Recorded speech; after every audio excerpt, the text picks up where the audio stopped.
Boys and girls, wish you all a very happy gut morning. दोस्तों, मैं राजीव सिंह आपका स्वागत करता हूं मॉर्निंग न्यूट्रिशन के आज के इस सत्र में, जो है मॉर्निंग न्यूट्रिशन का डे 9। फ्रेंड्स, हमारा विजन है सभी को एक बेहतर और स्वस्थ जीवन जीने में मदद करना, और शुरुआत हम खुद से और खुद के परिवार के साथ करते हैं। इसीलिए बहुत जरूरी है हेल्दी हैबिट्स बनाना और उन्हें मेंटेन करना।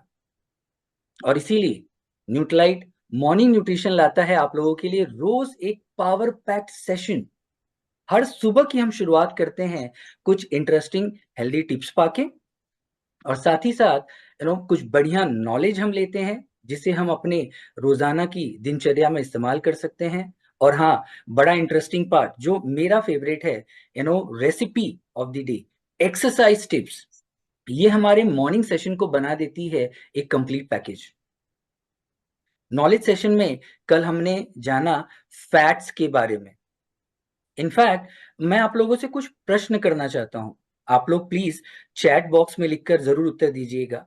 मैं पूछना चाहता हूं कि क्या फैट होना और हेल्दी होना एक ही बराबर है? आप चैट बॉक्स में मुझे लिख के बताएं, fat is it equal to being healthy? Fat होना और हेल्दी होना क्या एक बराबर है? आपको ऐसा लगता है? अगर आप ये सोच रहे हैं कि मैं ये प्रश्न क्यों पूछ रहा हूं, मैं आपको ये प्रश्न का रीजन भी बता देता हूं। कई बार जब हम किसी से पूछते हैं या किसी से बात करते हैं, तो हम उनसे किस तरह से बात करते हैं?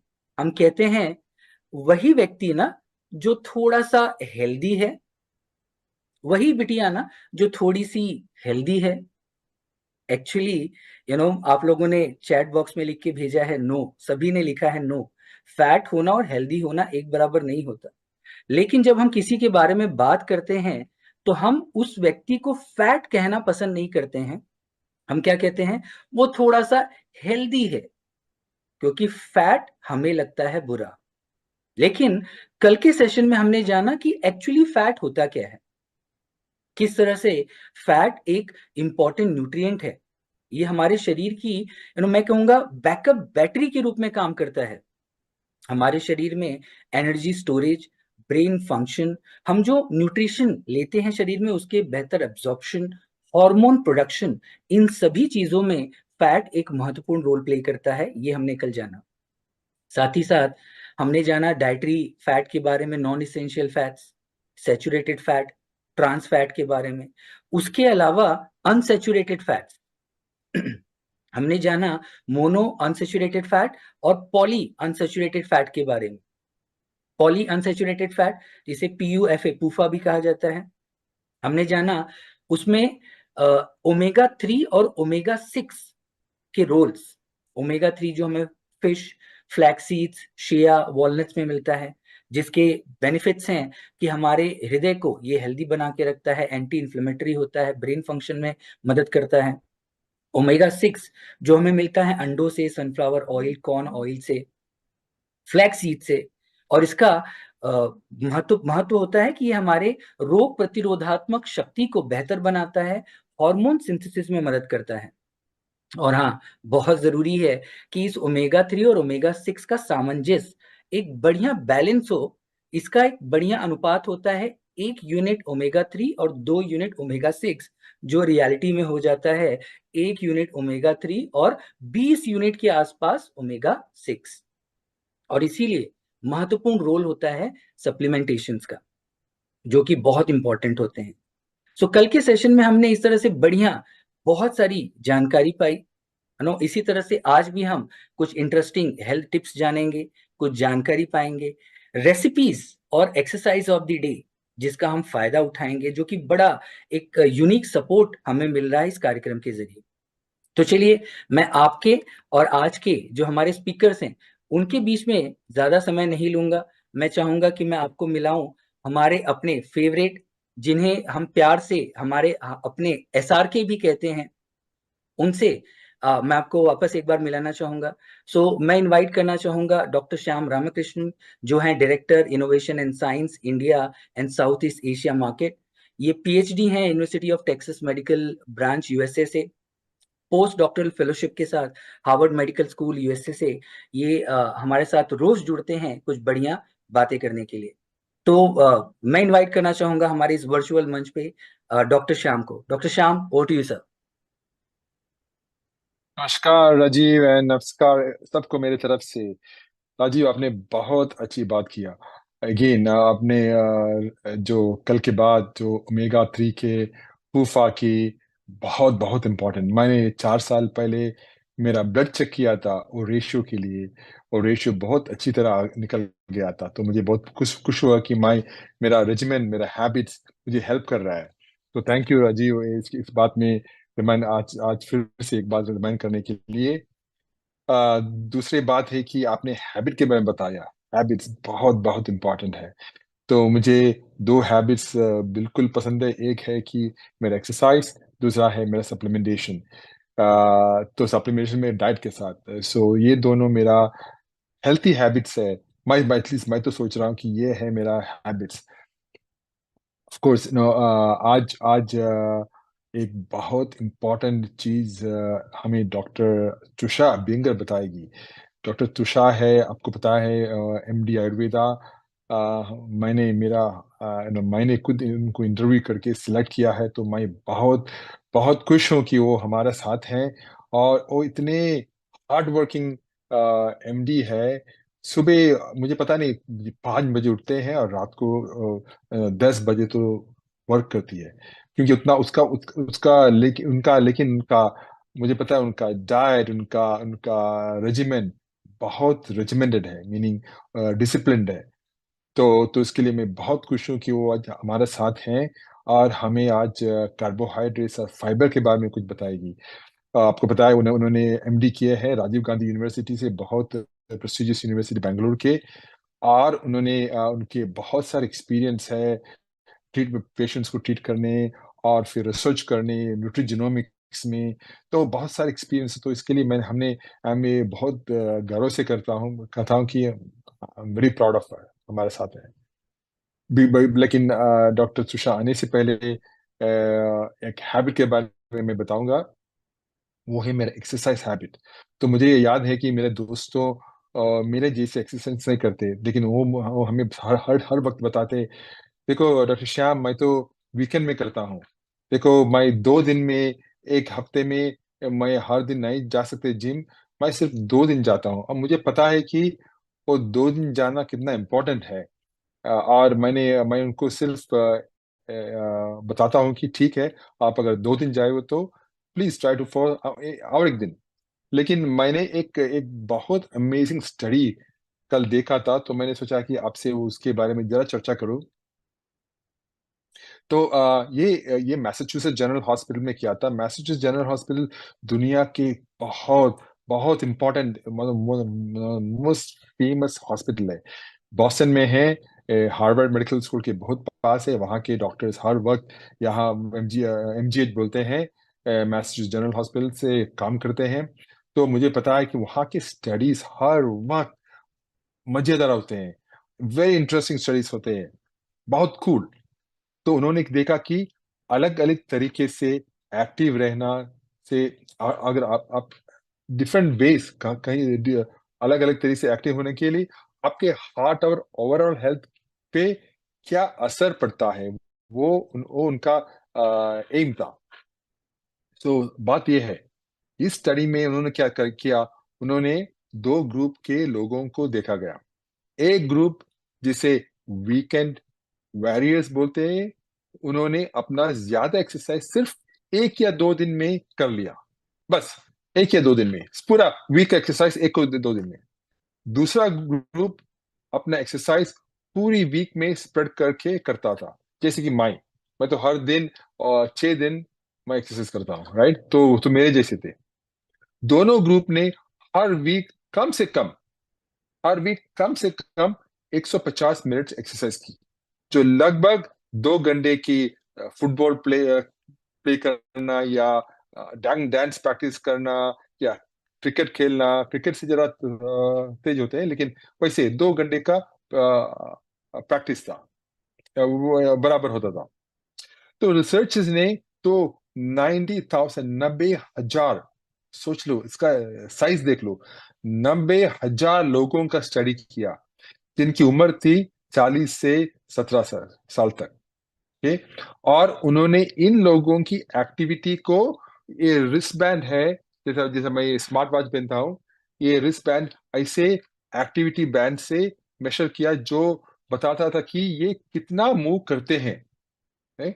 इन लोगों की को 6 साल, सोच लो, 6 साल से ज्यादा फॉलो किया गया ताकि देखा जा सके कि कौन हेल्थी रहा और कौन हार्ट प्रॉब्लम से गुजरा। देखो, 6 साल से ज्यादा, 90,000 लोगों का, ये है मैसाचुसेट्स जनरल हॉस्पिटल का कमाल। तो रिजल्ट्स बहुत ही अमेजिंग थे।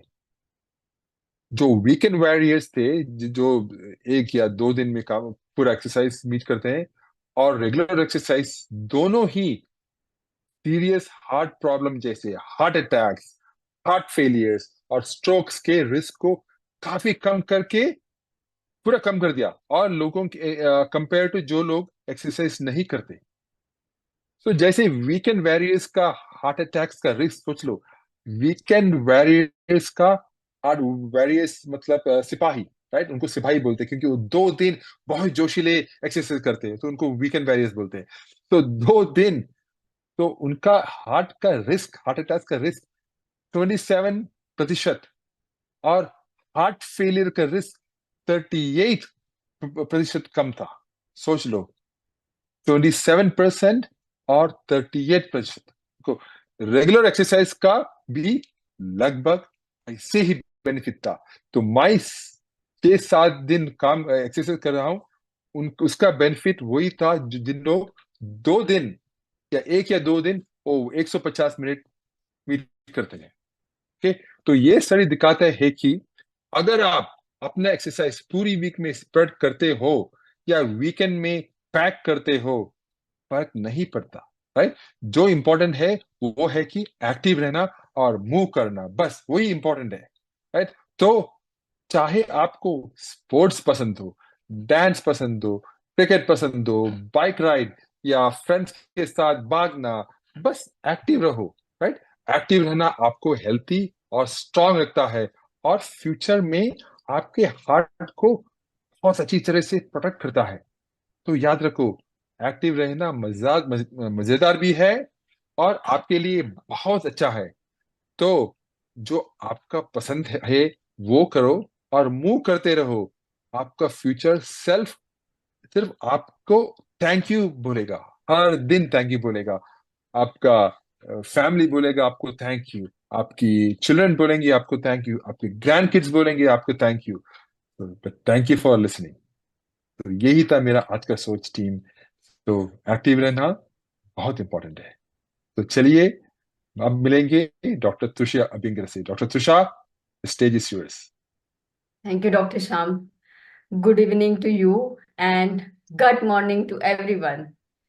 So, डॉक्टर श्याम ने जो भी मेरे बारे में बताया या इतना अच्छा इंट्रोडक्शन दिया, उससे मेरा दिन फिर से बन गया। थैंक यू डॉक्टर श्याम, आप ही हमारी प्रेरणा हो। हम आप तक ही देख के जितना भी मन लगा के ये सारी स्टडीज लेके आते हैं, वो सारा आप ही के वजह से है। So thank you always for motivating and backing us. इसी के साथ में जो राजीव जी ने बताया कि डॉक्टर श्याम हमारे एसआरके है, उनके लिए वो एसआरके है, हमारे लिए वो गुरु है। तो इसके साथ ही मैं फिर से ये बताना चाहूंगी कि बहुत अच्छा स्टडी डॉक्टर श्याम ने हमारे साथ में शेयर किया है कि कैसे आपको एक्टिविटी करना चाहिए। एक्टिविटी को व्यायाम के हिसाब से ना लीजिए, एक्टिविटी को आपके छंद के हिसाब से, आपके हॉबी के हिसाब से लीजिए। तो आपको डांसिंग पसंद है, डांसिंग करिए।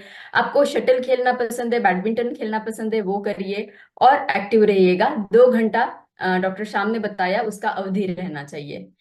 तो चलिए, इसी के साथ में आज के हमारे सत्र में हम जाएंगे, और आगे बढ़ते हुए मैं अपना स्क्रीन शेयर कर रही हूँ, और स्क्रीन शेयर के साथ में आज का मैं सत्र शुरू करूंगी आपके लिए। लेकिन आज का सत्र शुरू करने से पहले मैं आपको थोड़ा सा पीछे लेके जाना चाहूंगी, जो कि हमारे 6th डे में हमने डिस्कशन किया था। उस दिन में मैं लेके जाना चाहूंगी। आप सोच रहे होंगे कि आज का हमारा 9वां दिन है, लेकिन हम 6th डे के बारे में क्यों डिस्कशन कर रहे हैं। तो मेरे समझने समझाने में थोड़ी सी आगे पीछे हो गया, तो मैंने सोचा कि चलो आज के मेरे इस सत्र में मैं उसको सही कर दूं। तो क्विकली हम इसके बारे में जान लेंगे कि ये कंसेप्ट क्या था। और मैं उन सभी को धन्यवाद करना चाहूंगी जिन्होंने मुझे ध्यान से सुना और ध्यान से सुनते हैं। तो हमारा ये कंसेप्ट था कि हमें रात को ही नींद क्यों आती है और हम सुबह ही क्यों जागते हैं, हमें सुबह ही फ्रेश क्यों लगता है। तो इसके लिए हमने एक उदाहरण दिया था, और वो उदाहरण जो था वो था हमारे बॉडी क्लॉक का, हमारी सिग्नल का, जो पहला मेन हमारा इनर क्लॉक है उसका। तो वो मेन इनर क्लॉक जो है हमारा, वो है हमारा मास्टर क्लॉक, जो है हमारे मस्तिष्क में। मेरा आप कर्सर देख पा रहे होंगे। तो जब रात होती है, तो रात के साथ में ही एक निद्रा जनन करने वाला पदार्थ हमारे मस्तिष्क में स्तरित होता है, उसको हम मेलाटोनिन बताते हैं। तो मेलाटोनिन की मात्रा जो है वो रात को बढ़ती जाती है। जैसे जैसे शाम होगी, जैसे जैसे अंधकार बढ़ता जाएगा, जैसे जैसे रात बढ़ती जाएगी, वैसे वैसे मेलाटोनिन भी बढ़ता जाएगा। तो वो निद्रा जनन करता है। तो मेलाटोनिन रात को ज्यादा रहेगा, इसके वजह से हमें निद्रा आएगी। सुबह जब सूरज की रोशनी आती है, तब मेलाटोनिन धीरे धीरे घट जाता है। तो मेलाटोनिन लाइट से सेंसिटिव है। लाइट जैसे जैसे बढ़ता जाएगा, मेलाटोनिन घटता जाएगा, और हमें एहसास होगा कि सुबह हो गई है, अभी जागना है। ये था नॉर्मल मैकेनिज्म, कैसे हमारा बॉडी क्लॉक नींद के साथ में काम करता है। अब जानेंगे कि कैसे ये जो बॉडी क्लॉक हमारा है, जब हम ब्लू लाइट का उपयोग करते हैं, जैसे स्क्रीन टाइम हमारा बढ़ जाता है, तो इसके ऊपर क्या एक्शन होता है। अभी मेलाटोनिन निद्राजनक है, तो वो रात के समय में जो है, रात के समय में उसको बढ़ना चाहिए और सुबह के समय में घटना चाहिए। अब क्या हो जाता है कि समझ लीजिए रात का समय है और आपने लाइट्स ऑन रखे हैं, स्क्रीन आपका ऑन है, तो क्या हो जाएगा, मेलाटोनिन जो है निद्रा जनन करने वाला, उसको अभी भी ये चेतना मिलती रहेगी कि ये सुबह का टाइम है। तो क्या हो जाएगा, मेलाटोनिन की मात्रा कम हो जाएगी, सप्रेस हो जाएगी। सप्रेस होते होते वो दिन का जैसे एक्टिवनेस रहता है, वो वाली फीलिंग हमें देगी और हमारी नींद को उड़ा देगा। तो ये ब्लू लाइट या स्क्रीन का एक्सपोजर रात के समय में हमारी नींद को डिस्टर्ब करेगा, हमारी स्लीप वेक साइकिल को डिस्टर्ब करेगा। तो इसीलिए हमें रात के समय में स्क्रीन का एक्सपोजर को कम करना है। तो ये था एक कंसेप्ट जो मैं आपसे शेयर करना चाह रही थी। तो इसी के साथ में हम शुरू करेंगे हमारा आज का सत्र। और आज का सत्र जो है हमारा, वो है कार्बोहाइड्रेट्स। और कार्बोहाइड्रेट्स में हम जानने वाले हैं दो चीजें, कार्बोहाइड्रेट एंड डाइटरी फाइबर, उनका रोल हमारे बॉडी क्लॉक के ऊपर कैसे होता है। तो चलिए शुरू करेंगे। और आज का 9वां दिन है, जैसे राजीव जी ने बताया, और जैसे मैंने बताया कि 21 दिन का तोहफा है आपके लिए। 9 दिन बीतने आ रहे हैं, बहुत जल्दी जल्दी गए हैं, और आज के दिन में भी आपके तोहफे का एक लेयर हट रहा है। और उसमें आज हम बहुत सारी जानकारी लेने वाले हैं। तो हम एक्टिव रहिएगा, चैट बॉक्स को यूज करिएगा, बहुत सारे क्वेश्चन हैं आपके लिए। तो हम शुरू करते हैं आज का सत्र। पहला सवाल आपके लिए है, कितने लोगों को ये फीलिंग आपने अनुभव किया है कि बहुत हेवी खाना खाया है, और खाना खाने के बाद में कार्बोहाइड्रेट रिच खाना खाया है, और पराठा हो गया या बाकी कोई चीज होगी जो हेवी है डाइजेशन के लिए, वो खाने के बाद में नींद आई है आप लोगों को। कितने लोगों ने ये अनुभव किया है कि खाना खाने के थोड़ी देर पहले नींद आती है। और अगर किसी को उसका कारण पता हो, तो एक शब्द में अगर आप चैट बॉक्स में लिखेंगे तो हमें अच्छा लगेगा कि खाना खाने के बाद में थोड़ी देर के बाद में बहुत नींद आती है। और वो नींद की इंटेंसिटी जो है वो निर्भर करती है कि किस तरीके का खाना हमने खाया है। तो आंसर आने शुरू हो गए हैं, सब लोग बोल रहे हैं कि यस, हमने सभी ने अनुभव किया है कि नींद आती है। तो चलिए जानते हैं उसके पीछे का साइंटिफिक रीजन क्या है कि क्यों नींद आती है। ठीक है, तो आप समझ लीजिए कि एक अम, खाना है, थाली है जो बहुत ही रिच है, कार्बोहाइड्रेट से भरा पूरा है, और उसको हमने खाया। अब जब बहुत सारा खाना हमने खाया तो क्या हो जाता है, शरीर के तरफ शरीर शरीर को लगता है कि एक बहुत बड़ा काम आया है, तो शरीर जो है अपना सारा ब्लड का फ्लो है, रक्त का अभिसरण जो है वो हमारे स्टमक के तरफ दे देता है, पेट की तरफ दे देता है। जब पेट की तरफ दे देता है तो क्या हो जाता है कि सारा ब्लड फ्लो ब्रेन से कम होते हुए पेट की तरफ ज्यादा चला जाता है। अब ब्रेन जो है, ब्रेन को बहुत ज्यादा मात्रा में ऑक्सीजन की जरूरत रहती है एक्टिव रहने के लिए, अलर्ट रहने के लिए। अब जब ब्रेन में वो ऑक्सीजन और ब्लड की मात्रा धीमी हो गई है, बंद नहीं हुई है, स्लो डाउन हो गई है, स्लो डाउन होते होते क्या हो जाता है, हमें एक थोड़ी सी थकान सी नहीं बोल सकेंगे हम, एक लिथार्जी सी फील होती है, एक डल सा फील होता है और नींद आना शुरू हो जाती है। तो ये कारण है कि क्यों हम लोग जब हेवी खाना खाते हैं तब हमें बहुत नींद आती है, उसको थोड़ा कालावधि लगता है जब ब्लड का फ्लो हमारे पेट की तरफ जाता है।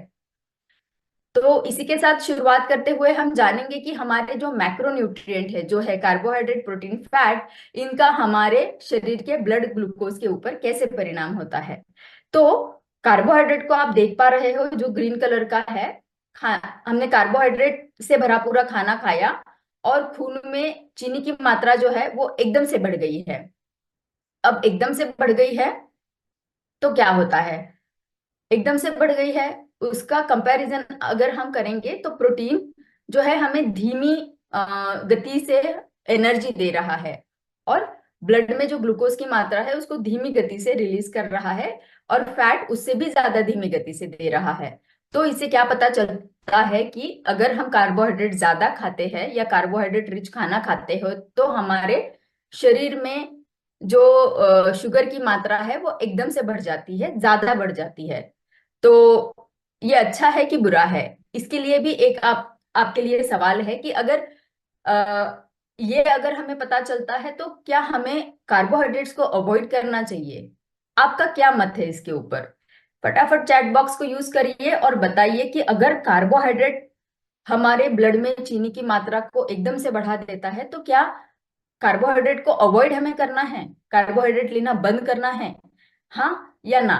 में आप जवाब दे सकते हैं।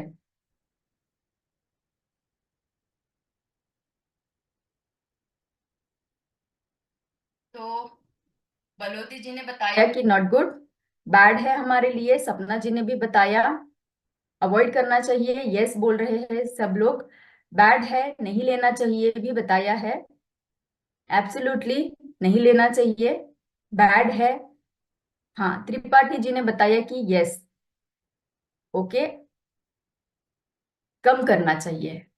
आपके सभी के आंसर बहुत उत्तेजना देने वाले हैं, और ये सही बात है कि कार्बोहाइड्रेट अगर है तो हमें उसको क्या पूरी तरीके से बंद करना चाहिए या लिमिट करना चाहिए, चलिए जानेंगे।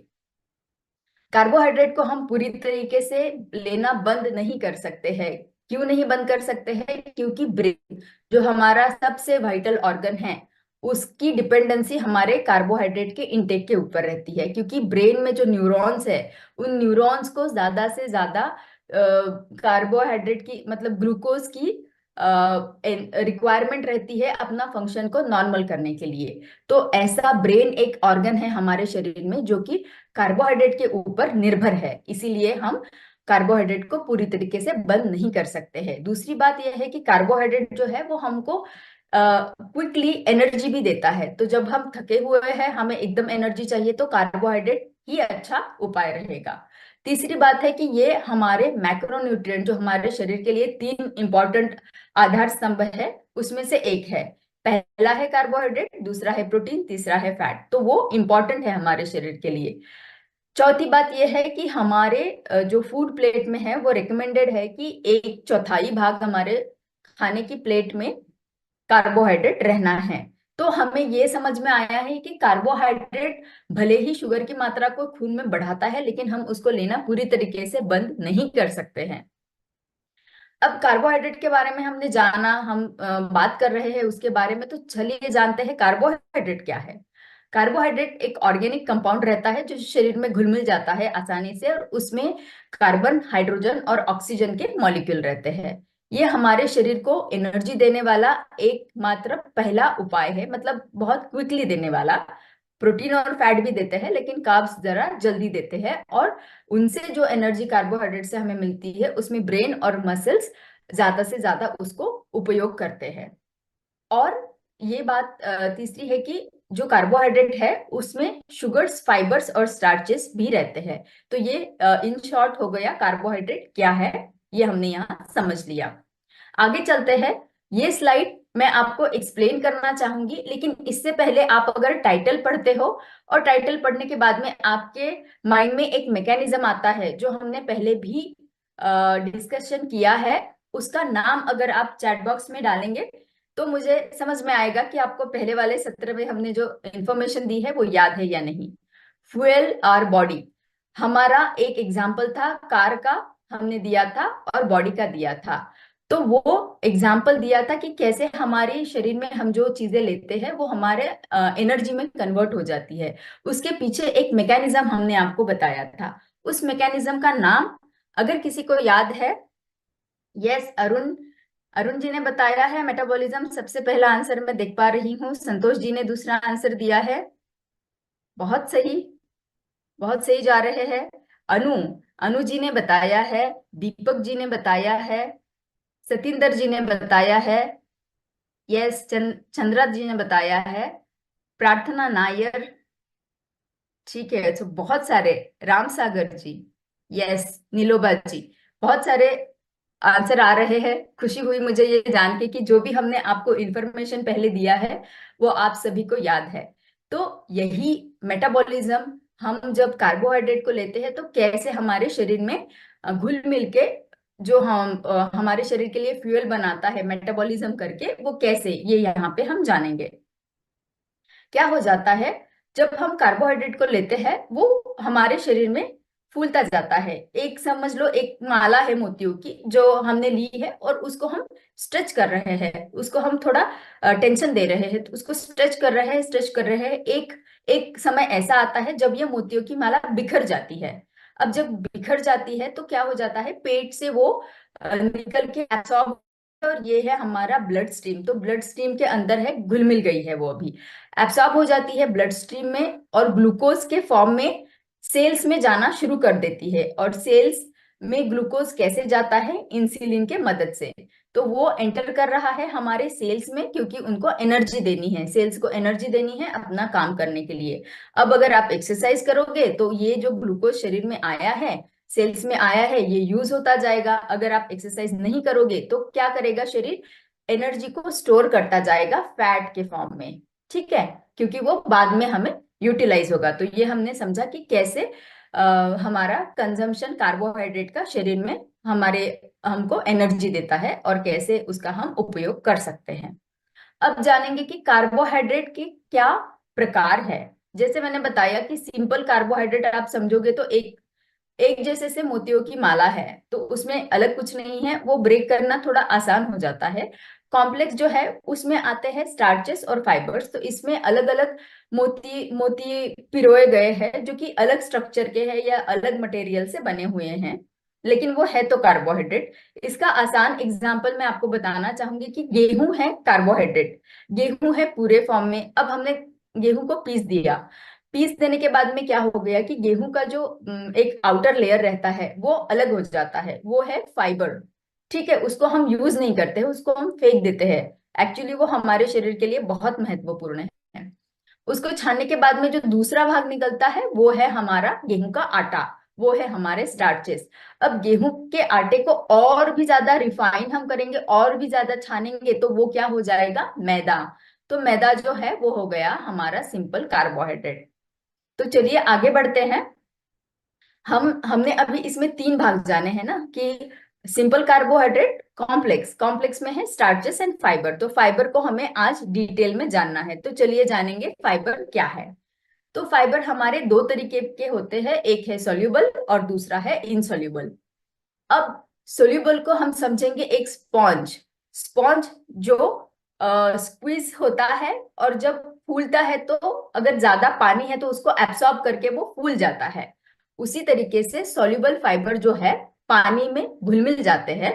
घुलने के बाद में वो क्या करते हैं कि एक्सेस जो भी चीजें हमारे शरीर में रहते हैं, जैसे देखिए कि शुगर है या फैट है या कोई टॉक्सिन है, उनको एब्सॉर्ब करके फूल जाते हैं। या आप समझ लो ग्लूकोज ही है, क्योंकि ये फाइबर्स ग्लूकोज को अपने आप में ले लेंगे और फूल जाएंगे। ठीक है, तो ये हो गए सोल्यूबल फाइबर। इनका क्या एक्शन है वो हम जानेंगे। साथ ही ये भी जानेंगे कि इनसोल्यूबल फाइबर का क्या है। इनसॉल्युबल फाइबर को समझ लीजिए ये है एक झाड़ू के तौर पे, क्योंकि वो रफ फॉर्म में है। ये क्या करते हैं, ये डाइजेशन से नहीं जाते हैं, ये शरीर में से पानी को ज्यादा एब्सॉर्ब कर लेते हैं और बिना डाइजेस्ट हुए हुए शरीर में हमारे आंतों को क्लीनिंग करने का काम करते हैं, तो शरीर से बाहर ये निकल जाते हैं। तो सोल्यूबल फाइबर को समझिए कि स्पॉन्ज है। तो स्पॉन्ज क्या करता है, वाटर में डिजोल्व हो जाता है, फूल जाता है, तो पेट भरा हुआ सा लगता है। मैंने बताया कि ये कैप्चर कर लेता है एक्सेस ऑफ फैट को। तो कैप्चर कर लेने की वजह से क्या हो जाता है, खून में चर्बी, लिपिड मतलब कोलेस्ट्रॉल की मात्रा कम करता है, हमारे गट को बढ़ाता है, गट को अच्छा एनवायरनमेंट देता है, क्योंकि फाइबर गट के लिए एक खाना रहता है। गट के जो माइक्रोबायोटा रहते हैं, अच्छे और बुरे बैक्टीरिया, उनके लिए ये खाना बन जाता है, तो उसको हेल्प करता है, मदद करता है। ब्लड शुगर को भी इंप्रूव करता है। तो जैसे मैंने बताया, कोलेस्ट्रॉल और शुगर की एक्सेस मात्रा हो तो ये अपने आप में उसको ले लेता है फूल के। इसके एग्जाम्पल आप समझ लो, apple, beans, nuts, oatmeal, sweet potato और लेंटिल्स। और ये क्या करता है, हमारे आंतों में जाके खाने को एक सही जगह पे प्लेस करने का काम कर देता है, और उसी के साथ साथ हमारे गट बैक्टीरिया को हेल्प करता है। इनसॉल्युबल फाइबर क्या करता है, हाँ, घुलता नहीं है, वो पानी में घुल मिल नहीं जाता है। इसीलिए क्या करता है, पानी को एब्सॉर्ब तो कर लेता है, लेकिन एब्सॉर्ब करके वो क्या करता है, आंतों को क्लियर करने का काम करता है। आपका मोशन हर दिन का जो है, सुबह का मोशन, वो क्लियर करता है, आंतों की हेल्थ को बनाए रखता है। उसके एग्जाम्पल है गेहूं, लीफी ग्रीन्स, किनवा जो कि एक मिलेट है, ब्राउन राइस, और कुछ सीड्स जैसे फ्लैक्स सीड। तो इसके साथ में जो है, पानी एब्सॉर्ब करने की वजह से बल्क बढ़ जाता है, उसका आकार बढ़ जाता है। तो हमारा जो स्टूल्स रहते हैं, आंतों को क्लियर करने के लिए स्टूल को ज्यादा बल्क मिल जाता है, तो आसानी से मोशन पास हो जाता है। इसीलिए हमारे बावेल्स को रेगुलेट करने में इसका मदद होता है। अब जानें कि कैसे हमारे सॉल्युबल और इनसॉल्युबल फाइबर्स हमारे डाइजेशन को प्रभावित करते हैं, कैसे उनका डाइजेशन होता है। तो समझ लीजिए कि फूड जो है, फाइबर हमने लिया है, ये गया है हमारे स्टमक में, ये है हमारा पेट, जिसमें हम खाना खाते ही यहाँ हमारा खाना पहुंच जाता है और यहाँ डाइजेशन प्रोसेस शुरू हो जाती है। तो पानी में मिल गया है सॉल्युबल फाइबर हमारा, और पार्शियली डाइजेस्ट होना शुरू हो गया है स्टमक में।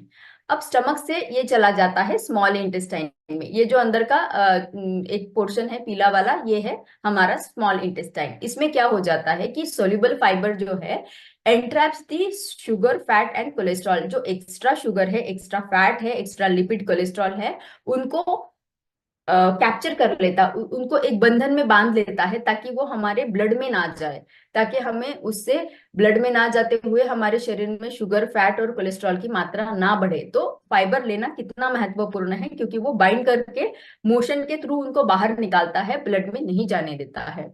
अब इनसॉल्युबल फाइबर की क्या एक्शन है, इनसॉल्युबल फाइबर क्या करते हैं, डाइजेस्ट नहीं होते हैं, पेट से निकल के आंतों में चले जाते हैं और लार्ज इंटेस्टाइन में वो क्या करते हैं, फूल जाते हैं।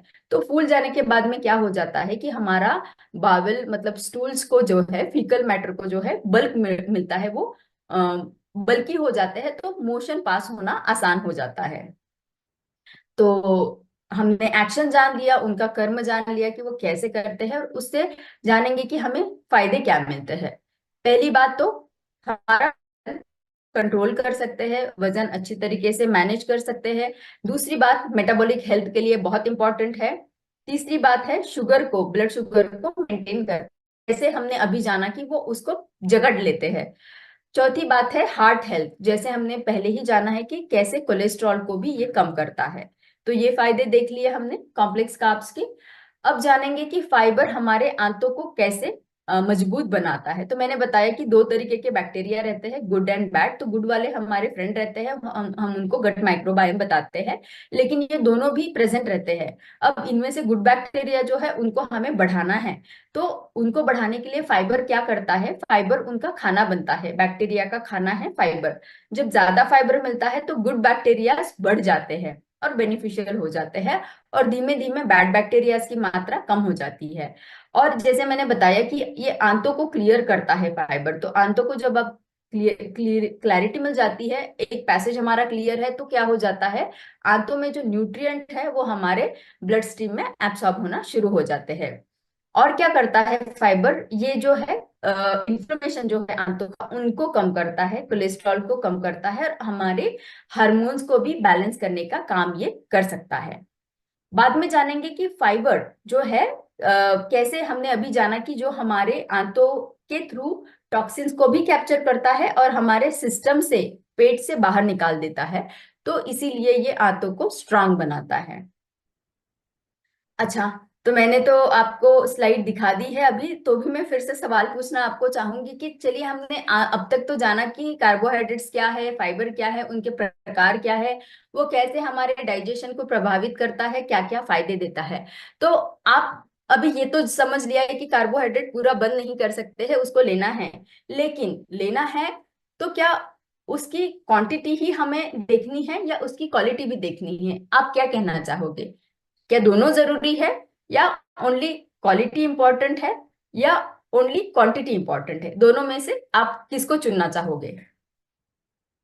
आप चैट बॉक्स का यूज करके मुझे बता सकते हो कि क्या जरूरी है।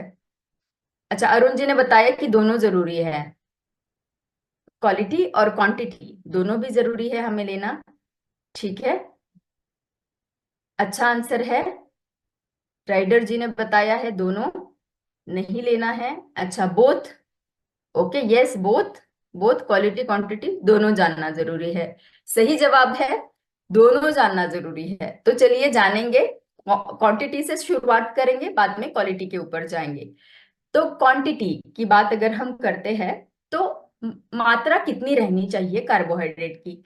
तो ये जनरली देखा गया है कि जो हमारी शरीर की एनर्जी की डिमांड है, वो एनर्जी की डिमांड जो है वो कार्बोहाइड्रेट के थ्रू 50 से 55% मिलनी चाहिए हमें कार्बोहाइड्रेट के थ्रू। ये रिकमेंडेशन जो है बताया गया है। लेकिन क्या होता है, 50% हमें कार्बोहाइड्रेट से मिलना चाहिए, लेकिन हो क्या रहा है, यहाँ पे ये हो रहा है कि रियलिटी जो हमने अभी देखी है, जो भी हमें रिसर्च पेपर मिले हैं, जो भी संशोधन किए गए हैं, तो ये देखा गया है कि 1/4 कैलोरी इंटेक तो हमारा होल ग्रेन से हो जाता है, और एवरेज इंडियन जो है वो लगभग 47% जो है उनकी टोटल कैलोरीज जो आ जाती है वो होल ग्रेन से आ जाती है। इवन रूरल एरिया में भी 70% बस हम कार्बोहाइड्रेट का भी मतलब जो धान्य है उनका उपयोग करके, जिसमें जो कि कार्बोहाइड्रेट है, 70% हम उसी से ले रहे हैं। ठीक है, और हमारा प्रोसेस फूड से भी हम 10% ले रहे हैं। अर्बन जो शहरी विभाग है उसमें तो फास्ट फूड जो रहते हैं प्रोसेस्ड वाले, तो उसमें तो लगभग प्रोसेस फूड से 30% हमें आ रही है, जो कि अगर आप सभी को देखें तो ये रेकमेंडेड जो था उससे बढ़ रहा है। तो हम जितना बताया है उसको नहीं फॉलो कर रहे हैं, लेकिन जो गलत है उसको फॉलो कर रहे हैं। तो ये हो गया कार्बोहाइड्रेट के बारे में। फाइबर के बारे में जानेंगे, कितना फाइबर इंपॉर्टेंट है शरीर के लिए। तो जैसे रिपोर्ट ने बताया है कि कैसे रिकमेंडेड है फाइबर की मात्रा पुरुष के लिए। अगर एक्टिविटी आपकी ज्यादा नहीं है तो आपको 30 ग्राम फाइबर लेना है एक दिन में। आपकी एक्टिविटी मॉडरेट है, मध्यम है, तो आपको 40 ग्राम लेना है एक दिन में। आप बहुत एक्टिव हो, बहुत ही हेविली एक्टिव हो, तो आपको 50 ग्राम लेना है। उसी तरीके से महिलाओं में अगर आप एक्टिव नहीं हो तो 25 ग्राम लेना है, मॉडरेटली एक्टिव हो, मध्यम एक्टिविटी है आपकी तो 30 ग्राम लेना है, ज्यादा एक्टिव हो तो 40 ग्राम लेना है। ये है रिकमेंडेशन। अब हम क्या करते हैं, देखेंगे कि हम इनको फॉलो करते हैं या नहीं। तो स्टडीज ने बताया है कि 10 भारतीयों में से 7 भारतीय जो है वो फाइबर की रिक्वायरमेंट को पूरा नहीं कर पाते हैं। तो इससे हमने क्या जाना, ना तो हम कार्बोहाइड्रेट के रिकमेंडेशन को फॉलो कर रहे हैं, ना तो फाइबर के रिकमेंडेशन को फॉलो कर रहे हैं, जो कि गलत है। इससे हमें ये जानने में आया कि क्वांटिटी को तो हमने सही तरीके से फॉलो नहीं किया है, और हमें ये भी पता चला है कि कितना हमने लेना चाहिए। तो आज से चलिए उन रिकमेंडेशंस को फॉलो करना शुरू करेंगे जो कि हमें रिसर्च ने बताए हैं। अब जानेंगे क्वालिटी के बारे में। तो आपके हिसाब से हम जब क्वालिटी बताते हैं तो वो क्वालिटी कार्बोहाइड्रेट की क्या हो सकती है? अगर कोई गेस आपके माइंड में आता है तो एक शब्द में आप चैट बॉक्स में लिखिएगा जरूर से, कि जब हम क्वालिटी बताते हैं कार्बोहाइड्रेट की तो वो क्या हो सकती है।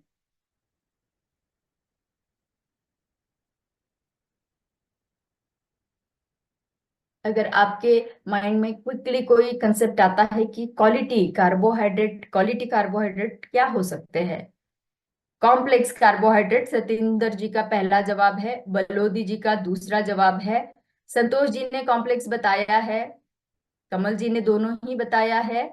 ओके, ठीक है, चलिए, बहुत अच्छे बहुत अच्छे। सोल्यूबल फाइबर, कॉम्प्लेक्स कार्ब्स, बहुत अच्छे। तो बहुत सही आप देख रहे हो कि क्वालिटी किस डायरेक्शन में हमें जाना है। तो जानेंगे कॉम्प्लेक्स वर्सेस सिंपल कार्ब्स क्या रहते हैं। कॉम्प्लेक्स कार्ब्स जो रहेंगे वो है लॉन्ग चेन। मैंने बताया कि मोतियों की माला है, लेकिन मोतिया जो है वो एक जैसे से नहीं है, अलग अलग है। तो वो हो गए हमारे कॉम्प्लेक्स कार्ब्स। और कंपैरिजन करेंगे सिंपल, तो वो जो है शॉर्ट रहते हैं, छोटे रहते हैं, इजीली ब्रेक डाउन हो जाते हैं हमारे शरीर में। ये लेता है लंबा समय शरीर में डाइजेस्ट होने के लिए। और सिंपल कार्ब्स ले बहुत ही जल्दी, जैसे कि शुगर है, जैसे कि मैदा है, बस शुगर को खा लो और एकदम से ब्लड में शुगर बढ़ गया। तो उसमें कोई फाइबर नहीं है, उसमें कोई समय नहीं लगने वाला है डाइजेशन के लिए। तो ये हो गया सिंपल, क्विकली एब्सॉर्ब होने वाला कार्बोहाइड्रेट।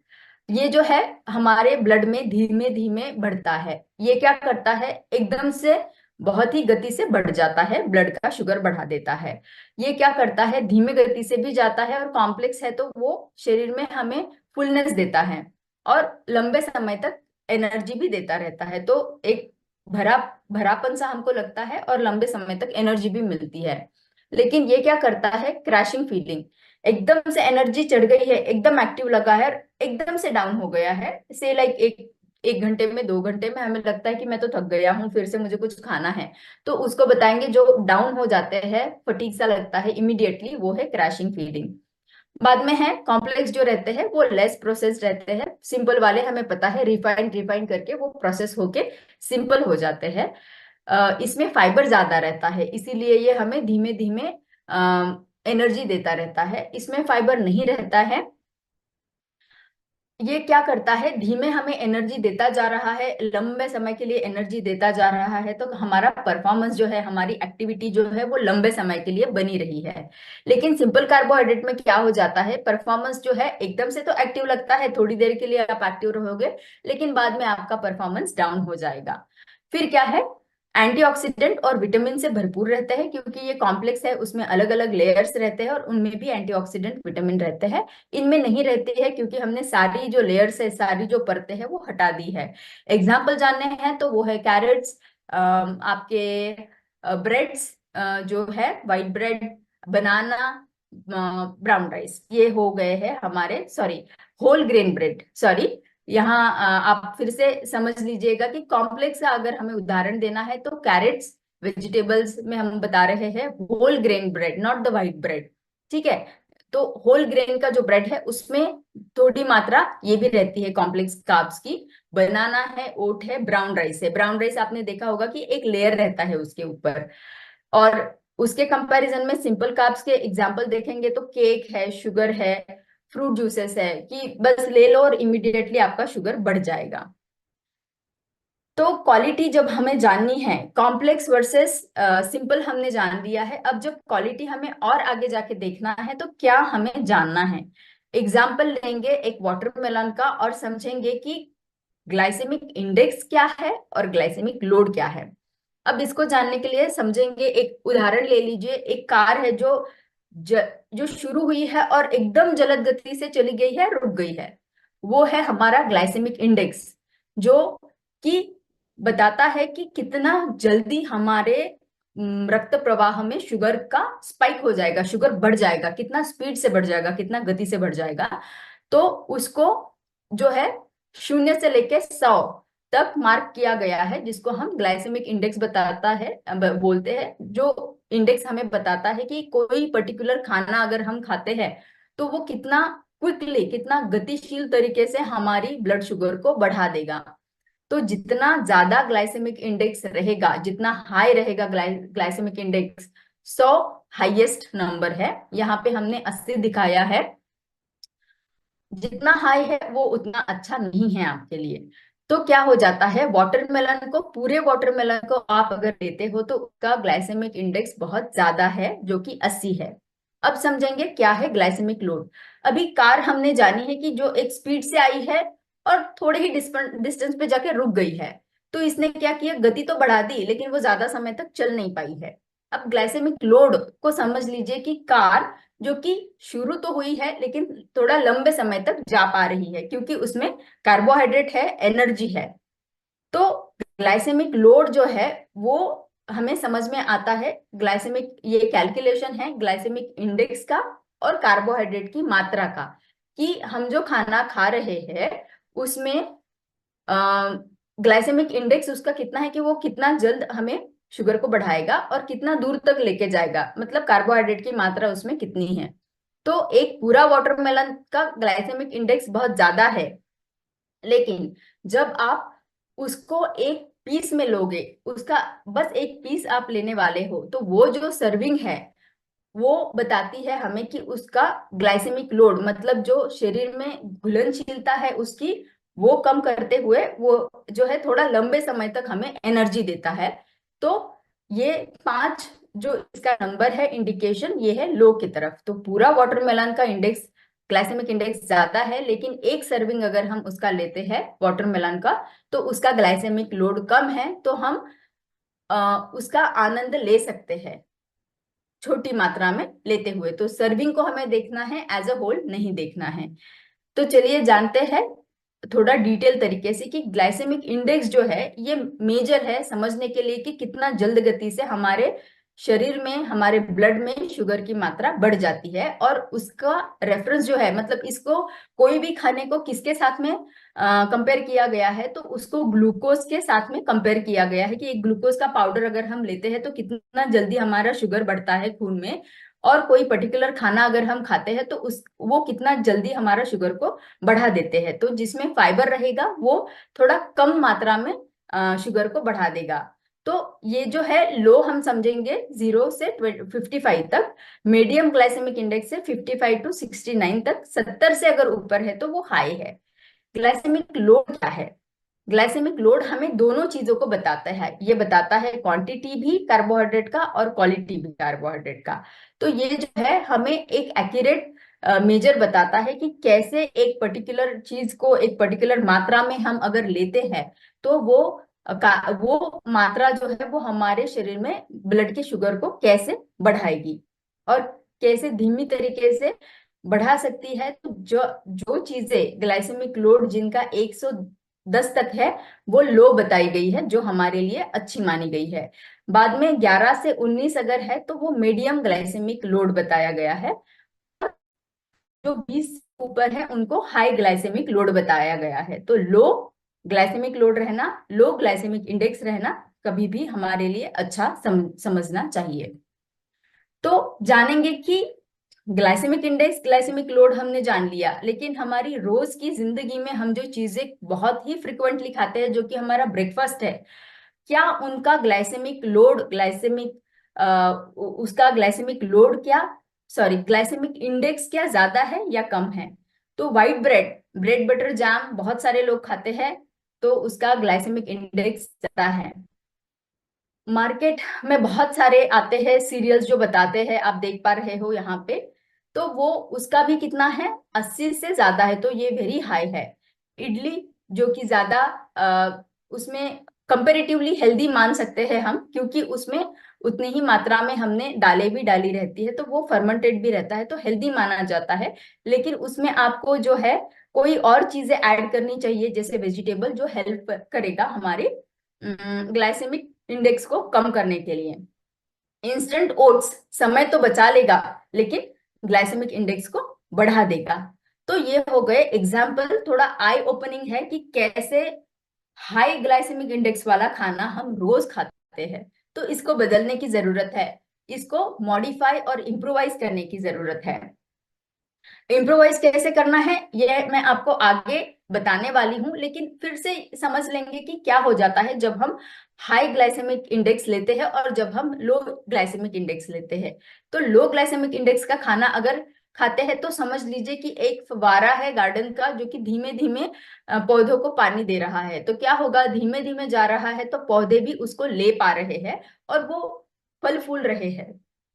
तो धीमा सप्लाई हमेशा अच्छा रहेगा। तो लो ग्लाइसेमिक इंडेक्स खाना क्या करता है, धीमा सप्लाई देता है हमारे ब्लड में शुगर का।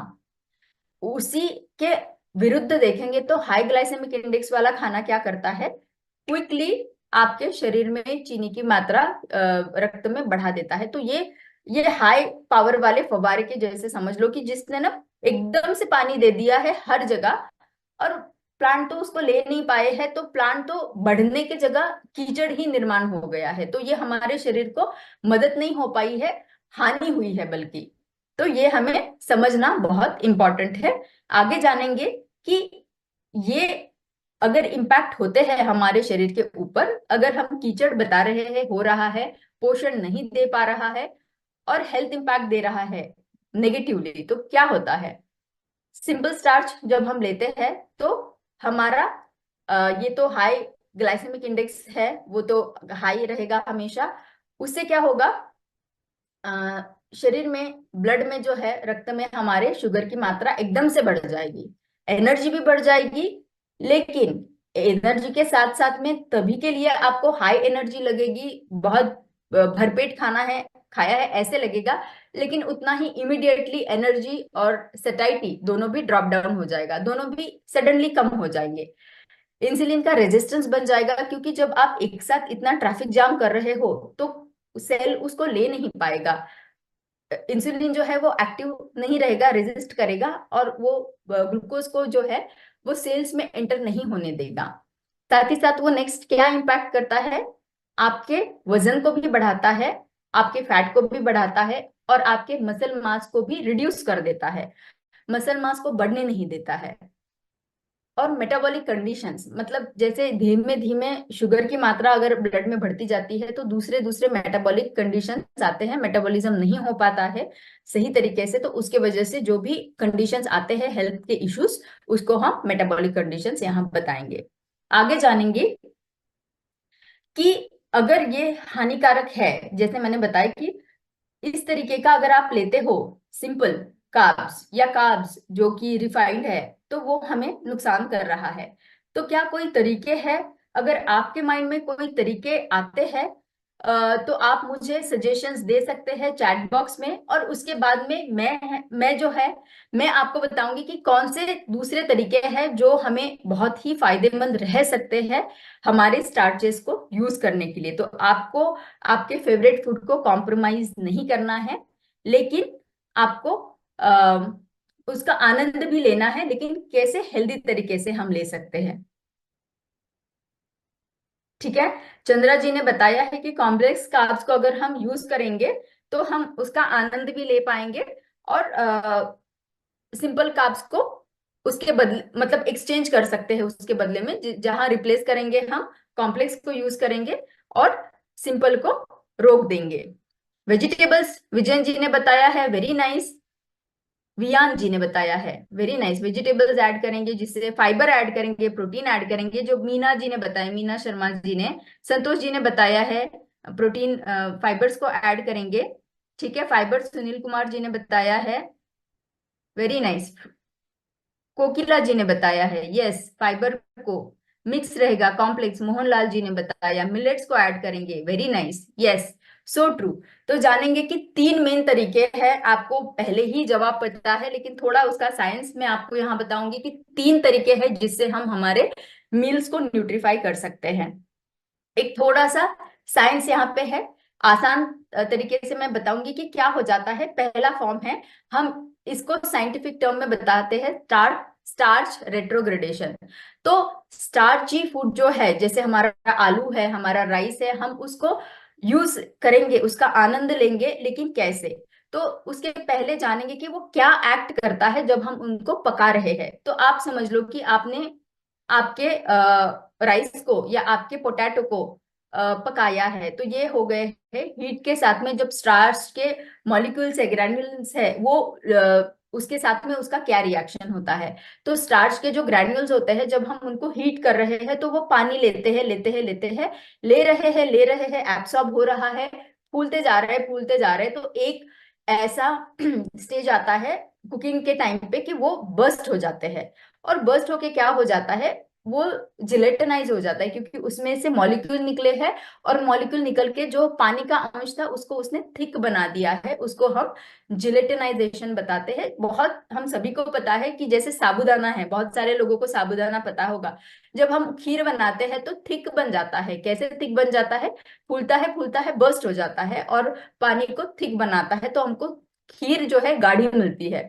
तो ये है जिलेटिनाइजेशन। अब क्या हो जाता है, जब ये ग्रैन्यूल्स पानी को एब्सॉर्ब करते हैं, उसका स्ट्रक्चर चेंज हो जाता है, जिलेटिनाइजेशन हो जाता है। अब जब हम उसको ठंडा करते हैं, ठंडा करने के बाद में क्या होता है, वो फिर से अपने नॉर्मल शेप में नहीं जाते हैं, लेकिन उनका स्ट्रक्चर एक थोड़ा सा डिफरेंट तो हो जाता है, लेकिन एक घना हो जाता है। मतलब वो क्या करता है कि शरीर को डाइजेशन करने के लिए डिफिकल्टी करता है ठंडा हो जाने के बाद में। तो उसका स्ट्रक्चर चेंज हो गया है, हार्ड हो गया है शरीर को डाइजेस्ट करने के लिए। तो यहाँ पे हम देख सकते हैं कि कुकिंग में जो है हमारा क्रूड स्टार्च हमने दिया था जो कि अनकुक था, कुक करने के बाद में जिलेटिनाइज हो गया, डाइजेस्टेबल हो गया, आसान से घुल मिल गया। लेकिन अगर इसको हम गरम गरम ना खाते हुए ठंडा करके खा ले तो क्या हो जाएगा, वो रेजिस्टेंट स्टार्च में ट्रांसफर हो जाएगा। ये जो है ये है हमारा सी वाला रेजिस्टेंस स्टार्च, रेट्रोग्रेड हो गया है। ये आसान नहीं है शरीर को अभी डाइजेस्ट करने के लिए।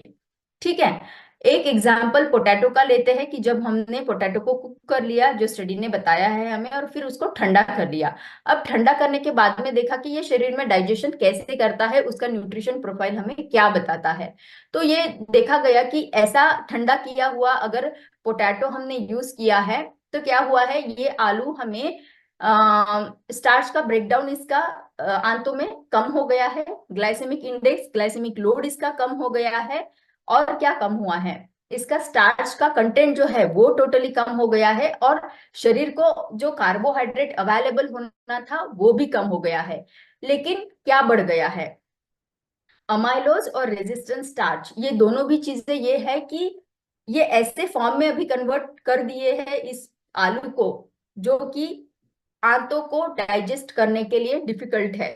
तो इससे हमें क्या समझ में आता है कि भाई मुझे आलू बहुत पसंद है, मुझे मेरा राइस बहुत पसंद है, लेकिन मैं डायबिटीज है या वजन बढ़ सकता है इसलिए मैं इसको यूज नहीं कर पा रही हूँ। लेकिन हम क्या कर सकते हैं कि उसको पकाया हुआ है, उसको ठंडा कर लो, ठंडा अच्छे तरीके से ठंडा कर लो जिससे कि ये रेट्रोग्रेड हो जाए, और उसके बाद में आप ठंडा होने के बाद में इसका आनंद ले सकते हैं।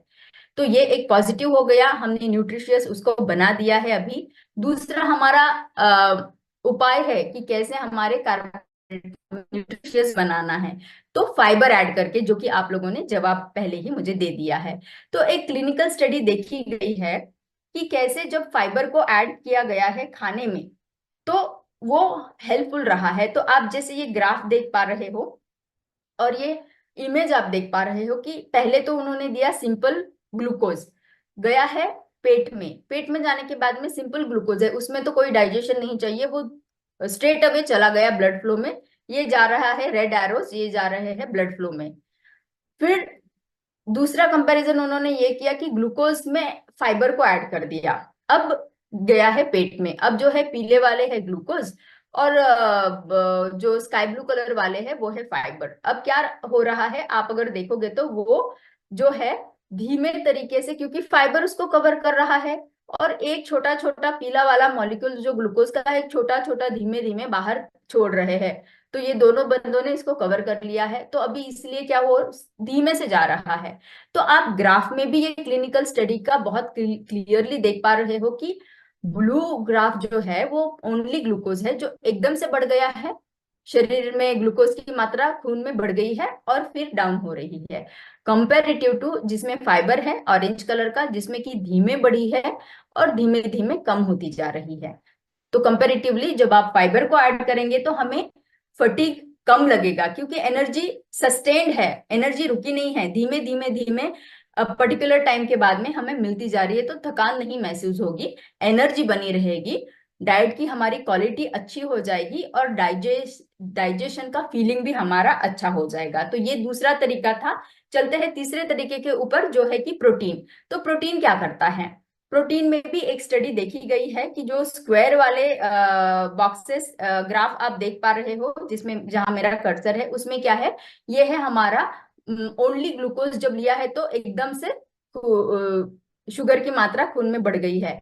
लेकिन उन्होंने दूसरा स्टडी ये भी किया है कि उन्होंने जब प्रोटीन भी साथ में मिला लिया है तो क्या हो गया, प्रोटीन का कंजम्पशन, मतलब एक नॉर्मल हमने खाना खाया है जिसमें कि कार्बोहाइड्रेट ज्यादा था, लेकिन साथ ही साथ हमने ये किया कि प्रोटीन को भी इन्वॉल्व कर लिया ब्रेकफास्ट के टाइम पे। तो क्या हो गया कि तब प्रोटीन ने क्या किया, बाइंड कर लिया और इसको ग्लूकोज को, एंड उसका जो पिक होना था या ग्लूकोज की मात्रा जो शुगर में बढ़नी थी उसको धीमा कर दिया।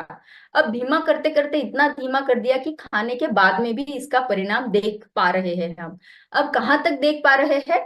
सेकेंड मील इफेक्ट तक। मतलब सुबह जो मैंने प्रोटीन अगर लिया है तो वो प्रोटीन मुझे सस्टेन एनर्जी तो दे रहा है, एकदम से ग्लूकोज की मात्रा खून में नहीं बढ़ा रहा है, लेकिन साथ ही साथ क्या कर रहा है, मेरे दूसरे खाने के समय में भी मेरे शुगर की स्पाइक को वो रोक रहा है, मेरे शरीर में खून में ग्लूकोज की मात्रा को एकदम नहीं बढ़ने दे रहा है, धीमे धीमे धीमे उसका सप्लाई वो मुझे दे रहा है। तो क्या हो जाएगा, हम ब्रेकफास्ट में प्रोटीन को ऐड करेंगे तो हम हमारे कार्बोहाइड्रेट का आनंद ले सकते हैं सैटिस्फैक्शन के साथ में, मेंटल परफॉर्मेंस अच्छा हो जाएगा और हमारा कैलोरी का कंट्रोल भी हो जाएगा। तो तीन चीजें हमने जानी है कि कैसे हमारे कार्बोहाइड्रेट को न्यूट्रीफाई कर सकते हैं। अब जानेंगे कि सुबह में ये क्यों इंपॉर्टेंट है। हमने जाना प्रोटीन जो है ये कार्बोहाइड्रेट की न्यूट्रिशियसनेस बढ़ा देगा, ये सुबह के समय पे मेटाबॉलिज्म स्ट्रांग रहता है, अग्नि स्ट्रांग रहता है, उस समय पे आप लेते हो तो ज्यादा फायदेमंद रहेगा। समय पे अगर आप खाना देते हो तो हमारे आंतों के जो हमारे फ्रेंड्स गुड बैक्टीरियाज है उनको भी मदद करेगा अच्छे रहने के लिए। और हमें पता है कि सुबह के समय पे हमारा इंसुलिन का एक्शन स्ट्रांग रहता है और वो ग्लूकोज को एब्सॉर्ब कर पाता है, यूटिलाइज कर पाता है। तो इसीलिए हमें सुबह के समय में carbohydrate along with the protein and fibre लेना जरूरी हो जाता है। आगे समझेंगे कि कैसे ये हमारे बॉडी क्लॉक को इम्प्रोवाइज करता है। तो ये हमें ऐसे हेल्प करता है तीन तरीके से। पहले तो है हमारा काम बढ़ाएगा, स्लीपीनेस को कम कराएगा, स्ट्रेस हार्मोन को कम करेगा, साथ ही साथ हमारा वर्कलोड का जो स्ट्रेस हमें होता है उसको कम करेगा। दूसरा बात यह है कि ये इंसुलिन की सेंसिटिविटी को बढ़ाएगा, इम्प्रूव करेगा, और सेटाइटी और मेटाबॉलिक हेल्थ को करेगा। कैसे? हमें पता है कि वो इंसुलिन के रिस्पॉन्स को रेगुलेट करता है जब हम कार्ब्स को कॉम्प्लेक्स वाले फॉर्म में लेते हैं, कैलोरी का कंट्रोल करता है, फैट का ऑक्सीडेशन या फैट का मेटाबॉलिज्म को भी रेगुलराइज करता है। तीसरा फायदा ये हमें मेंटल परफॉर्मेंस के बेसिस पे देता है, जिसमें कि हमारी मेमोरी को यूजफुल रहता है, अलर्टनेस को बनाए रखता है और हमारा रिस्पॉन्सिवनेस, चीजों को रिस्पॉन्ड करने की हमारी कैपेसिटी भी बनाए रखता है। तो ये फायदे हो गए। कैसे? कार्बोहाइड्रेट अगर सही समय पे आप देते हो तो आपके बॉडी क्लॉक को बनाए रखेगा, और साथ ही ये सेकेंड मील इफेक्ट में भी फायदा देगा। तो एक स्टडी की है जिसमें कि लोगों को दिया है low glycemic index and high glycemic index. तो जिनमें हाई ग्लाइसेमिक इंडेक्स खाना दिया गया उनमें देखा गया कि दुगुना जो है ब्लड शुगर बढ़ गया, कंपैरेटिवली जिनमें लो दिया गया उनमें क्या हो गया है कि रिडक्शन जो है ब्लड शुगर का वो सिग्निफिकेंटली कम हो गया है। साथ ही साथ इसका इफेक्ट हमें दूसरे खाने तक भी मिला है, जिसमें कि आगे के खाने का ब्लड शुगर लेवल जो है वो बना हुआ देखा गया है। कैसे काम किया इसने? इसने ऐसे काम किया कि इसने ब्लड कर दिया, मतलब काट दिया शुगर का स्पाइक बढ़ने से, शुगर ब्लड फ्लो में उसको काट दिया, तो वो वहां ब्लंट हो गया। दूसरा है स्लो ग्लूकोज रिलीज करना शुरू कर दिया, इससे हमें कांस्टेंट एनर्जी सप्लाई मिलता रहा। कैलोरी का इंटेक जो है उसको भी कंट्रोल कर दिया और भरा पूरापन सा लगने लगा, तो सेटाइटी फुलनेस का फीलिंग जो है वो बनाया रहा हमारा। अब जो है बॉडी क्लॉक क्लॉक के हिसाब से जब देखा गया, तो सुबह के समय पे जब हमने ब्रेकफास्ट में फाइबर लिया है, क्योंकि वो भी कार्बोहाइड्रेट है, तो उसने क्या फायदा दिया है कि नेक्स्ट हमारा फूड का इंटेक, ये सारे क्लिनिकल स्टडीज है जो इंसानों के ऊपर किए गए हैं, तो उसमें देखा गया है कि कैसे फूड का इंटेक हमारा कम हुआ है, हमारा फीलिंग ऑफ फुलनेस सेटाइटी कैसे बनी रही है, तृप्ति जो रहती है वो बनाई रही है, ये ब्लड शुगर के लेवल को कैसे हमें हेल्पफुल है और कंट्रोल करता है इफेक्टिवली। और साथ ही साथ जो हमारा गैस्ट्रिक का एम्पटिंग टाइम है, एक खाना खाने के बाद एक पर्टिकुलर समय के बाद में हमारा स्टमक जो है वो खाली हो जाता है, लेकिन उसको कैसे इसने कंट्रोल किया। अब इसी के साथ में जानेंगे कि किन चीजों को किसके साथ में हमें स्वाइप करना है, ताकि हम हमारे खाने को एंजॉय करें, उसको बिना रोके लेकिन हेल्दी भी बनाएं। जैसे एग्जांपल मैं यहाँ एक्सप्लेन करूंगी, आलू परोठा को आप पनीर के साथ में, प्रोटीन है, दाल या वेजिटेबल्स के साथ में फाइबर्स है, प्रोटीन्स है, उनके साथ में अगर आप परोठा बनाओगे तो आलू परोठे के बदले में पनीर या दाल या वेज परोठा लोगे तो वो आपके लिए हेल्पफुल रहेगा। उसी तरीके से व्हाइट ब्रेड को आपको होल ब्रेड के साथ में लेना है, वड़ा पाव के बदले में आप इडली सांबार ले सकते हो, आइसक्रीम के बदले में योगर्ट, फ्रूट जूसेस के बदले में होल फ्रूट, भाई निसर्ग से अगर आया है तो एज इट इज आप ले लो इसे। तो ये चीजें होती है। अभी जानेंगे कि फूड पेयरिंग वो भी न्यूट्रिशियस बनाता है, तो हमने जाना है कि कैसे प्रोटीन और फाइबर के साथ में मिलेगा तो हाई ग्लाइसेमिक इंडेक्स को हम कम कर सकते हैं। होल ग्रेन्स और लेग्यूम को यूज कर सकते हैं, एडिंग स्टार्ची वेजिटेबल्स उनको हम ऐड कर सकते हैं, वेजिटेबल्स जो नॉन स्टार्ची है तो उनको ऐड करेंगे तो भी हमें अच्छा फायदा मिलेगा। लो ग्लाइसेमिक इंडेक्स वाले ऑप्शंस हमने देखना है, और हमारा कुकिंग का टेक्निक्स जो है वो हमें सही कर लेना है ताकि हम उसका आनंद ले पाए। अब जो है आपको कुछ टिप्स, आप फाइबर का इंटेक बढ़ा सकते हो। आपको होल ग्रेन्स लेना है, रिफाइंड ग्रेन्स नहीं लेने हैं। आपको ज्यादा फ्रूट्स एंड वेजिटेबल्स खाने हैं, इससे फाइबर बढ़ेगा। आपको स्नैक्स में नट्स है, सीड्स है, जैसे फ्लैक्स सीड्स है, ड्राई फ्रूट्स है, उनको आपको लेना है। आपको बीन्स, लेंटिल्स, पीज इनका उपयोग ज्यादा करना है। साथ ही साथ जैसे मैंने फ्लैक्स सीड बताया, इसका आप आपके स्मूदीज में, आपके ड्रिंक्स में उसका यूज कर सकते हो। और पानी जरूर से पीना है, जब फाइबर हम लेते हैं तो पानी पीना उतना ही जरूरी है, क्योंकि वो फूलता है, जितना पानी ज्यादा पियोगे उतना फाइबर हमें फायदा करेगा। अब समय आ गया है हेल्दी हैबिट का। तो आज का हमारा सत्र खत्म होने वाला है, लेकिन आपको ये हैबिट आज ही शुरू करनी है कि कैसे आपको आपका फाइबर रिच ब्रेकफास्ट होना चाहिए कि आपका हेल्दी टोन बना रहे पूरे दिन के लिए। इसके लिए क्या करना है, ये अगर मुझे करना है तो मुझे आज ही प्लानिंग करना पड़ेगा कि मेरा आगे वाला सप्ताह कैसा रहने वाला है। तो आगे वाले सप्ताह के लिए मुझे आज ही देखना पड़ेगा कि मुझे क्या क्या खाने खाने में क्या क्या चीजें जमा करके रखनी है मेरे घर में, तो इसका प्री प्लानिंग रहना बहुत जरूरी है। तो आग्रह करूंगी कि ये हेल्दी हैबिट आज से ही शुरू करिएगा, आपका प्लानिंग बनाए रखिएगा। इसी के साथ में हमारा शाइन का टाइम आ गया है, तो आपको स्टार्ट करना है। सभी को थैंक यू बोलते हुए पॉजिटिविटी के साथ में आपको न्यूट्रिशन लेना है, आपका प्रोटीन ड्रिंक लेके गट मॉर्निंग करना है, सभी को शेयर करके अच्छा इंटेंट रखना है कि मैंने जो भी डेली हैबिट्स है वो मुझे कंटिन्यू करनी है। नया लर्निंग है मेरे हेल्थ के बारे में, उसको सीखने के साथ साथ मुझे आत्मसात भी करना है, उपयोग भी करना है। एक्सरसाइज जरूर से करिएगा, डॉक्टर श्याम ने बहुत सुंदर हमें स्टडी बताई है। और इसी के साथ में समय आ गया है हमारा रेसिपी ऑफ द डे का।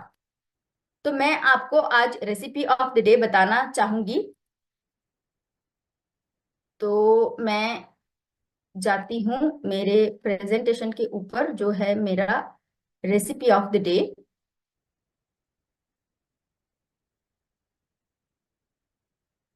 यस, इसको मैं फिर से शेयर करती हूँ आप लोगों के साथ में।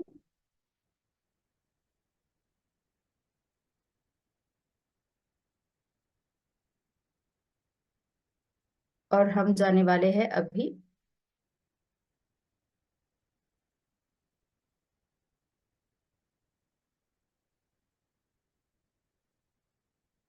यस, हमारा रेसिपी शुरू हो रहा है जो है ग्रीन ग्रेप्स के साथ में। शेयर करूंगी स्क्रीन।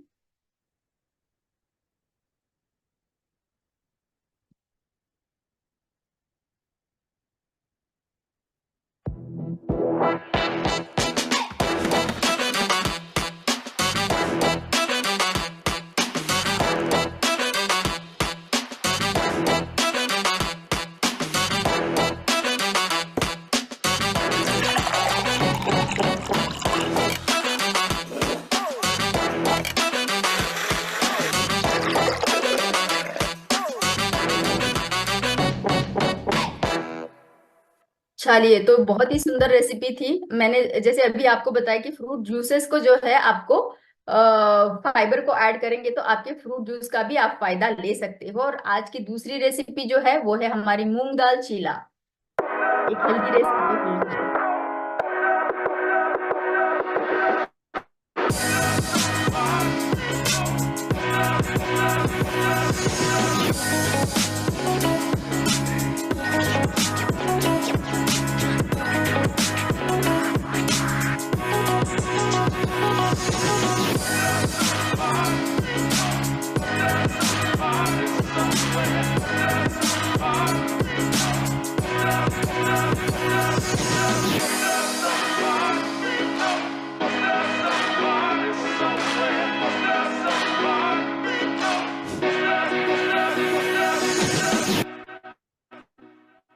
तो हमने जाना कैसे दो रेसिपीज, एक है हमारा ड्रिंक का और एक है हमारा मूंग दाल चिला का, कि इतने सुंदर तरीके से उसको हम यूज कर पाए हैं। और फाइबर और प्रोटीन ऐड करने के बाद में उसका हेल्थ वो और भी न्यूट्रिशियस हो पाया है। तो इसी के साथ में हमारा टाइम है आज के एक्सरसाइज का। तो जानेंगे एक्सरसाइज आज की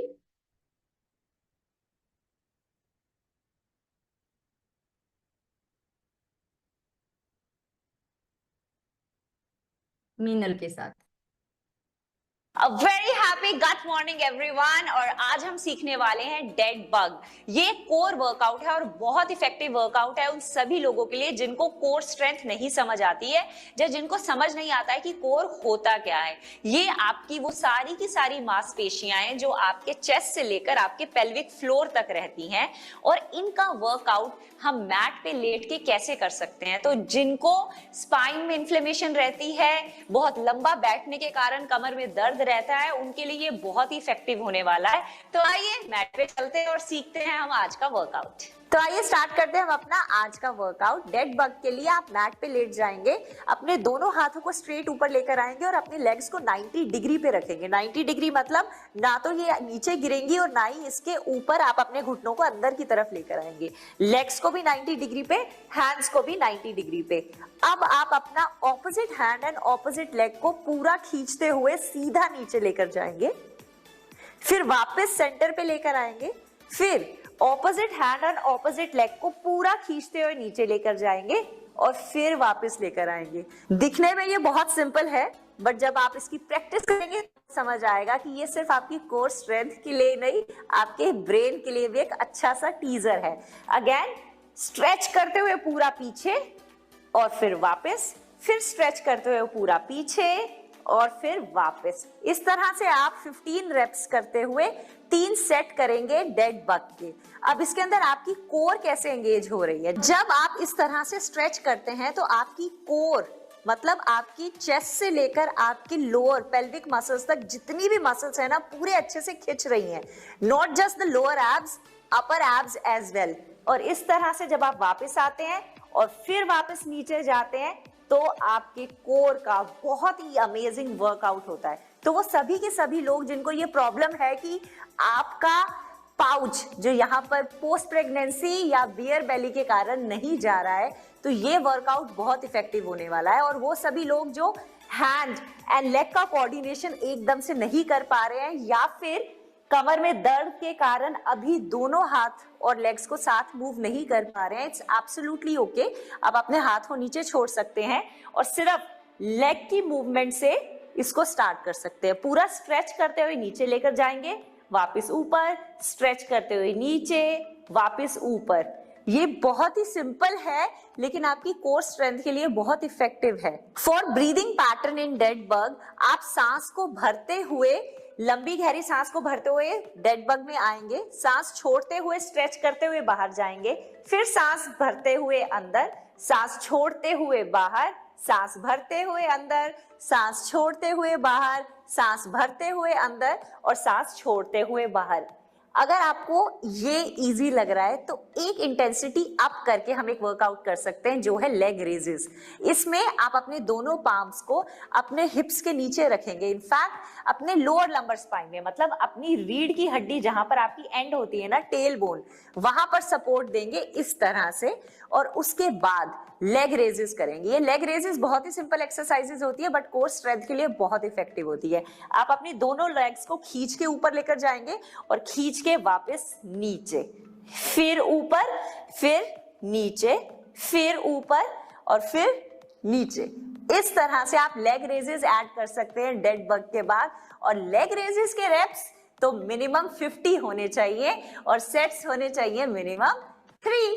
and for the breath work in leg raises, सांस भरते हुए आप वापस आएंगे और सांस छोड़ते हुए आप नीचे जाएंगे। हम हमेशा सांस छोड़ते हुए ही क्यों नीचे जाते हैं, या सांस छोड़ते हुए एक्सटर्नल मूवमेंट क्यों करते हैं? क्योंकि जब आप सांस छोड़ते हैं तो आपका कोर अच्छे से एंगेज होता है, मतलब आपने सांस छोड़ दी तो आपकी नाभि अच्छे से सिकुड़ जाती है, आप हवा को बाहर छोड़ देते हैं, तब आपकी कोर पे एक अच्छी ग्रिप आती है।